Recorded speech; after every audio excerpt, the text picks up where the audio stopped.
पतलू मिलकर एक बर्फ का ऑटो बनाते हैं। जब ऑटो बनकर तैयार हो जाता है तो दोनों उसमें बैठकर शहर की तरफ निकल पड़ते हैं। शहर पहुंचने के बाद वे लोगों को अपनी बर्फ वाली ऑटो में बैठाकर घुमाने लगते हैं। कुछ समय बाद जब मोटू और पतलू को जोर की भूख लगती है तो वे एक समोसे की दुकान पर जाकर पेट भर के समोसे खाने लगते हैं। उधर हरामी जॉन चोरी छुपे एक बैग में बम भरकर ऑटो में रख देता है और वहाँ से भाग जाता है। फिर जब मोटू और पतलू वापस आकर अपनी ऑटो में बैठते हैं तो अचानक ऑटो में जोरदार धमाका हो जाता है। ये देखकर मोटू जोर जोर से रोने लगता है क्योंकि आपने अभी तक सब्सक्राइब नहीं किया। शाम को उनके पास थोड़े से पैसे बचते हैं। पतलू कहता है, मोटू आज हम महीने का राशन खरीदेंगे। मोटू फौरन बोलता है, नहीं पतलू, आज हम समोसे खाएंगे। इसी बातचीत में अचानक मोटू की नजर एक टुप पर पड़ती है। टुप में थोड़ी सी पानी में मछलियां पड़ी होती हैं और सांस लेने के लिए जद्दोजहद कर रही होती हैं। मोटू का दिल भर आता है। वो फौरन पतलू के हाथ से पैसे छीनता है और मछलियों के दुकानदार को जाकर दे देता है। दुकान वाला पैसे लेता है और मोटू वो टिप उठा लेता है। मोटू और पतलू सीधा समंदर की तरफ जाते हैं। वो टिप को समंदर में अंडील देते हैं और सारी मछलियां खुशी से तैरती हुई गहरे पानी में चली जाती हैं। वापसी पर मोटू जेब से एक आखिरी समोसा निकालता है। वो मुस्कुरा कर कहता है, पतलू आधा तुम खाओ, आधा मैं खाता हूँ। दोनों बैठकर आधा आधा समोसा। मोटू बिना बुलाए एक शादी में जाकर मजे से खाना खा रहा था। तभी वहाँ एक मोटा आदमी उसे देख लेता है और गुस्से में उसकी ओर आकर पकड़कर बहुत जोर से मारता है। बेचारा मोटू जमीन पर बैठकर जोर जोर से रोने लगता है। उसे देखकर लोग हंसते रहते हैं। रोते रोते वह अपने घर चला जाता है। घर के बाहर बैठकर अपनी जेब खोलकर देखता है लेकिन उसमें पैसे नहीं होते। फिर मोटू सोचता है कि अब पैसे कमाने होंगे। वह पहाड़ों से घास काटता है, भैंसों को खिलाता है, उनका तबेला साफ करता है और फिर भैंसों का दूध निकालकर बाजार में बेचने जाता है। दूध बेचकर उसे अच्छे पैसे मिल जाते हैं। फिर वह एक बाजार में जाकर अपने लिए नया आधा कोट खरीदता है और उसी को पहनकर फिर से शादी में जाता है।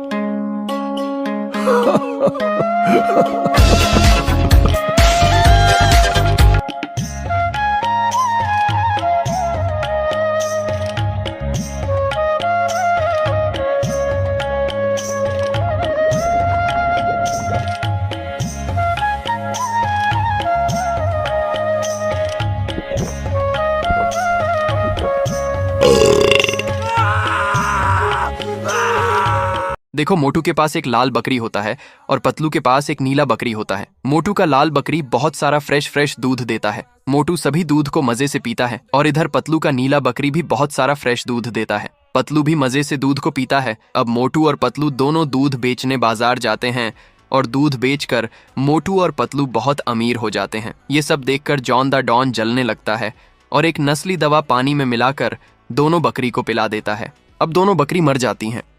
गर्मी से परेशान भूखड़ मोटू गपागप बहुत सारे आम खाने लगता है। आम खाकर मोटू काफी मोटा बन जाता है और उसके पेट में बहुत दर्द होकर बहुत सारा उल्टियां करता है। फिर मोटू का दोस्त पतलू डॉक्टर झटका से एक दवाई की टैबलेट ले आता है और मोटू को देता है। टैबलेट खाकर मोटू एकदम ठीक हो जाता है। फिर भी किसी ने लाइक और सब्सक्राइब नहीं किया। भूखड़ मोटू प्लेन से अपने घर जा रहा होता है। प्लेन एक बर्फीले इलाके से गुजर रहा होता है। तभी विंग से कुछ टकरा जाता है और उसमें आग लग जाती है। पायलट यात्रियों को चेतावनी देता है कि इंजन नंबर 1 बंद हो सकता है और इमरजेंसी में प्लेन को लैंड करना होगा। सभी यात्री डर के मारे चिल्लाने लगते हैं। तभी मोटू सीट से उठता और कैबिन क्रू से कहता है, मैं विंग तक जाऊंगा और रिसाव रोकेगा। मोटू फिसलते हुए बहादुरी से विंग पहुंच जाता है और टैपिंग से रिसाव को रोकने लगता है। फिर पायलट सुरक्षित प्लेन को लैंड करता है और सभी यात्रियों की जान बच जाती है।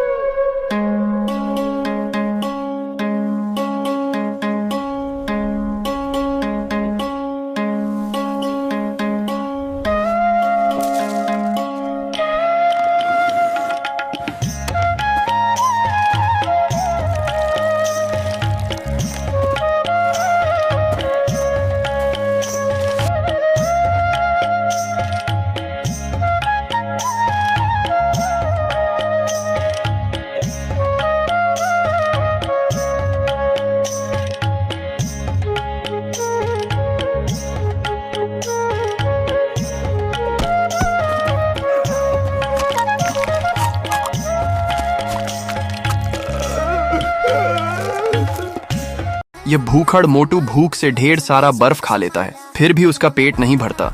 तो मोटू गलती से ढेर सारा साबुन भी खा लेता है। साबुन से मोटू के पेट में झाग बन जाता है, फिर सारा झाग मोटू के पेट से निकलने लगता है। यह देखकर क्रिस्टियानो रोनाल्डो भागते हुए मोटू के पास आता है और मोटू को एम्बुलेंस में बैठाकर तुरंत अस्पताल ले जाता है।